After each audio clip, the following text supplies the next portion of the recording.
हम सबको फूल पसंद हैं, है ना? उनकी खूबसूरती, उनकी खुशबू। लेकिन क्या कभी सोचा है कि उन खूबसूरत पंखुड़ियों के पीछे क्या छिपा है? आज हम फूलों की उसी सीक्रेट दुनिया में जाने वाले हैं। एक ऐसी दुनिया जहां जिंदा रहने के लिए एक बहुत ही नाटकीय लड़ाई चल रही है। और देखिए, ये जो बात है ना, ये सब कुछ कह देती है। मतलब फूलों की जो मनमोहक सुंदरता हमें अपनी ओर खींचती है, उनके चटक रंग, उनकी नाजुक बनावट, वो सिर्फ हमारे देखने के लिए नहीं है। ये सब एक बहुत बड़े और बहुत जरूरी मकसद को पूरा करने के लिए है, जीवन को आगे बढ़ाने के लिए। तो सवाल ये उठता है कि आखिर फूलों का असली मकसद है क्या?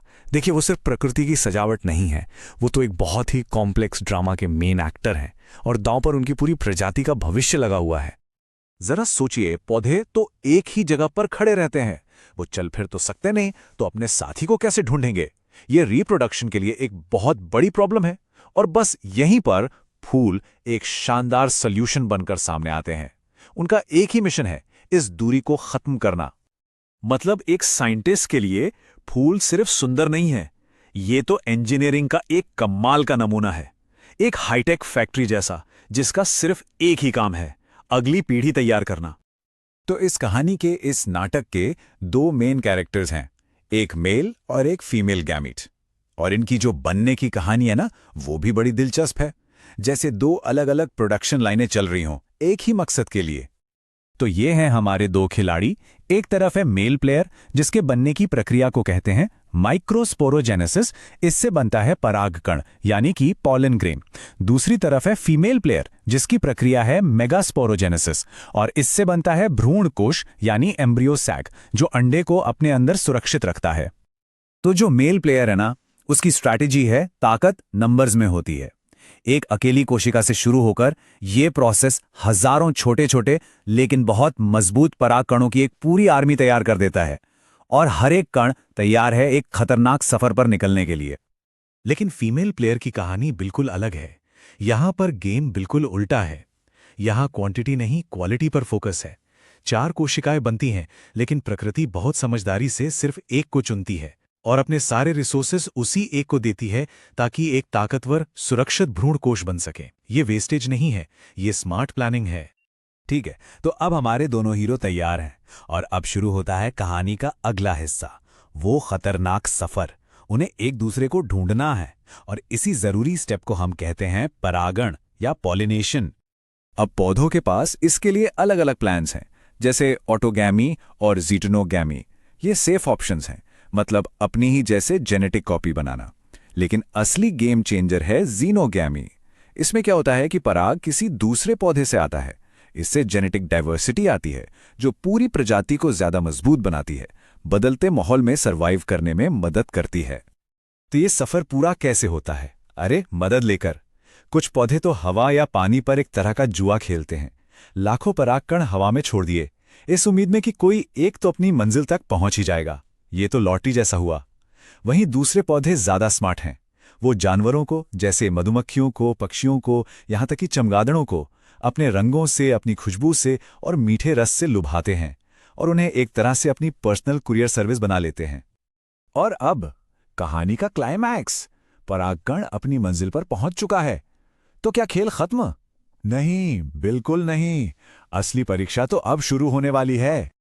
ये सिर्फ एक लैंडिंग नहीं है, ये एक तरह का सिक्योरिटी चेक है। स्त्री केसर और पराग के बीच एक बहुत ही कॉम्प्लेक्स केमिकल बातचीत होती है। एक डायलॉग चलता है। स्त्री केसर मानो पूछ रहा हो, तुम कौन हो? क्या तुम सही प्रजाति के हो? सिर्फ सही केमिकल पासवर्ड मिलने पर ही अगला दरवाजा खुलेगा।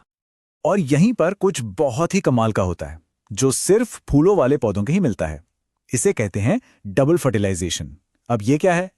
इसे ऐसे समझिए, 2 मेल गैमीट आते हैं। एक तो अंडे से मिलकर भ्रूण बनाता है, यानी कि बच्चा। लेकिन जो दूसरा है ना, वो एक तरह का पैक्ड लंच तैयार करता है, न्यूट्रिशन से भरपूर खाना, जिसे एंडोस्पर्म कहते हैं। मतलब एक ही पैकेज में बच्चा भी और उसका शुरुआती खाना भी। कितना शानदार है ना?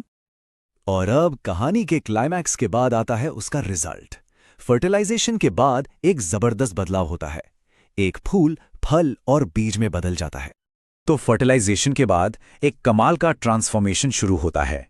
फूल, जिसका काम अब पूरा हो चुका है, वो मुरझा जाता है और उसका हर हिस्सा एक नए मिशन पर लग जाता है। जो जाइगोट था वो एम्ब्रियो यानी भ्रूण बन जाता है, बीजांड बीज में बदल जाता है, और जो अंडाशय है वो खुद को एक सुरक्षित और अक्सर बहुत ही स्वादिष्ट फल में बदल देता है। अच्छा, इसका एक बहुत बढ़िया उदाहरण है नारियल पानी। अगली बार जब कोई नारियल पानी पिए तो ये सोचेगा कि वो असल में क्या है। वो है एंडोस्पर्म, प्रकृति का बनाया हुआ एक परफेक्ट बेबी फूड जो एक नए जीवन को ताकत देने के लिए बना है। चलिए अब आखिर में प्रकृति के कुछ ऐसे कमाल के ट्विस्ट देखते हैं जो दिखाते हैं कि जिंदगी अपना रास्ता कैसे भी ढूंढ ही लेती है, कभी कभी तो सारे नियम तोड़कर भी। 10,000। सोचिए जरा इस नंबर के बारे में। आर्कटिक की बर्फीली जमीन में एक ल्यूपिन का बीज 10,000 सालों तक बस सोया रहा। जब साइंटिस्ट को वो मिला और उसे सही कंडीशंस दी गईं तो वो न सिर्फ उगा बल्कि उसमें फूल भी खिले। ये प्रकृति के टाइम कैप्सूल का, उसकी सहन शक्ति का एक जबरदस्त सबूत है। और फिर कुछ पौधे तो ऐसे भी हैं जो सारे नियम कानून ताक पर रख देते हैं। एक प्रोसेस है एपोमिक्सिस। इसके जरिए वो फर्टिलाइजेशन के पूरे तामझाम को ही बाईपास कर देते हैं और सीधे सीधे खुद को क्लोन कर लेते हैं, ऐसे बीज बनाकर जो जेनेटिकली बिल्कुल पेरेंट जैसे ही होते हैं। ये समझ लीजिए रिप्रोडक्शन का अल्टीमेट शॉर्टकट है। और ये सब हमें एक आखिरी हैरान कर देने वाले सवाल पर लाकर छोड़ देता है। अगली बार जब हाथ में एक नन्हा सा बीज हो तो एक पल के लिए जरूर सोचिएगा कि ये सिर्फ एक बीज नहीं है, ये एक विशाल पेड़ का पूरा ब्लूप्रिंट है, आने वाली पीढ़ियों का एक वादा है और जिंदगी की उस ताकत का सबूत है जो कभी हार नहीं मानती।